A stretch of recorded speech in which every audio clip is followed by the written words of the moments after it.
had a great second day of school today. Today was a day that I was working virtually, so I thought it might be fun for you to see my space when I'm home and working. So this is my office, and you can see I have exercise bike right behind me because, you know, when you're at your desk for quite a while, it's good to get up and move a little bit. So I hope you're finding ways to stand up, get the wiggles out, and move around. So also here, some of you might remember Blue. Blue is this little tiger I took to Washington, D.C. last year when we went up to receive the National Blue Ribbon Award. But this is Raggedy Andy, and he was one of my favorite dolls when I was a little girl. I loved Raggedy Andy, and I loved Raggedy Ann. Raggedy Ann I have here too. She's super old, and she might be just a little embarrassed because of how old she is, and whew, I think she's even older than me. But this is Raggedy Ann. She's got a little secret music box. I think we'll still play. Let's see.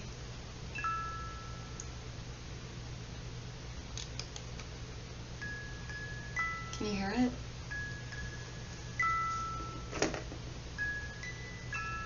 So old. So I'm going to lay her gently down.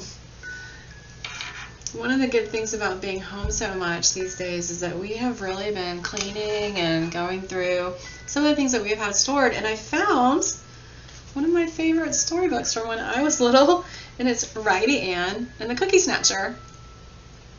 I know, so fun. Raggedy Ann loved to do things for Raggedy Andy and the other dolls.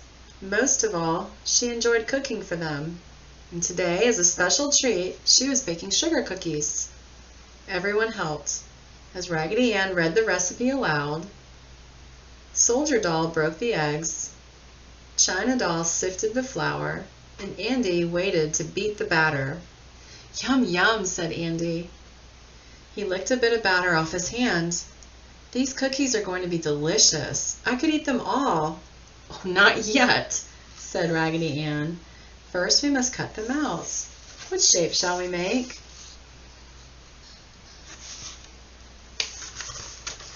"Round like my ball," said Andy. "Square like my blocks," said Soldier Doll. "A triangle like my teepee," said Indian Doll. "Heart-shaped like my lockets," pleaded China Doll. "Oh, please, Raggedy Ann."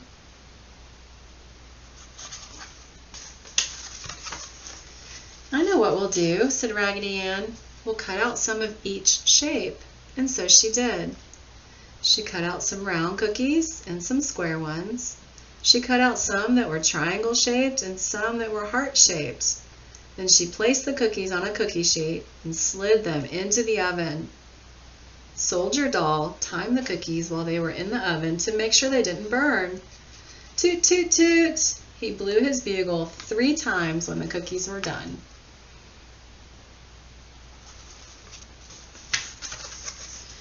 Everyone crowded around Raggedy Ann. "May I have just one?" they all asked. "Not yet," said Raggedy Ann firmly. "The cookies have to cool before we can eat them."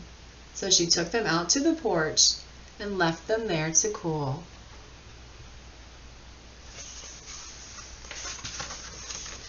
When Raggedy Ann went back for her cookies, they were gone. She could hardly believe her shoe-button eyes. Every single cookie was gone. Someone was a cookie snatcher, but who could it be? The only clue was a set of muddy footprints going up the porch steps to the cookie sheet. "Andy, dolls, come quickly," Raggedy Ann called. "Someone has taken all the cookies. Someone is a cookie snatcher." Can you see the clue in the picture?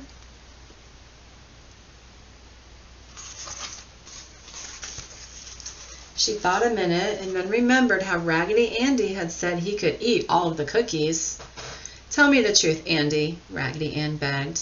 "Did you take the cookies?" "Cross my heart I didn't," said Andy. "I'm not a cookie snatcher." "Well, neither are we," said the other dolls. There was only one friend who could help. Raggedy Ann raced across the yard to see him. His name was Peterkins, and he lived next door. Peterkins was a hound dog with a super sensitive nose. He could sniff out anything, anytime. "Oh, I'm so glad you're home," said Raggedy Ann. "Oh, Peterkins, you must help me. I want you to do something very important, very big." Peterkin rolled his eyes. He tried to imagine what the big, important job might be. Did Raggedy Ann want him to help the school children cross the streets? That would be a big, important thing to do. Or maybe she wanted him to guard a treasure she had found. That would be a good job for a brave hound dog like himself.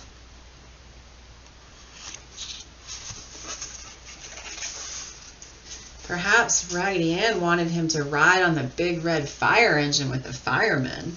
What a fine job that would be. Then Raggedy Ann told him what had happened.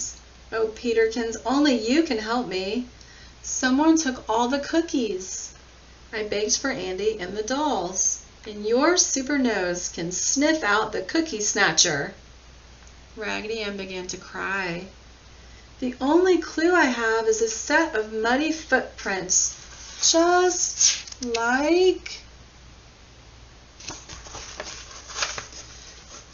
like the ones near my doghouse," said Peterkin sadly. He hung his head and moaned. "I did it," he said. "I am the cookie snatcher. But I couldn't help it. Those cookies smelled so good, and no one has ever baked anything for me."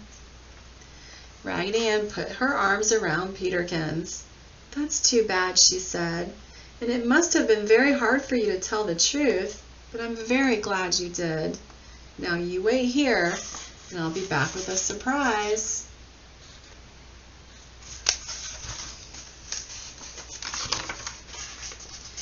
And what do you think she did then? First, she made a new batch of cookies for Raggedy Andy, Soldier Doll, Indian Doll, and China Doll. And then she baked a special cake just for Peterkins. "Surprise," said Raggedy Ann.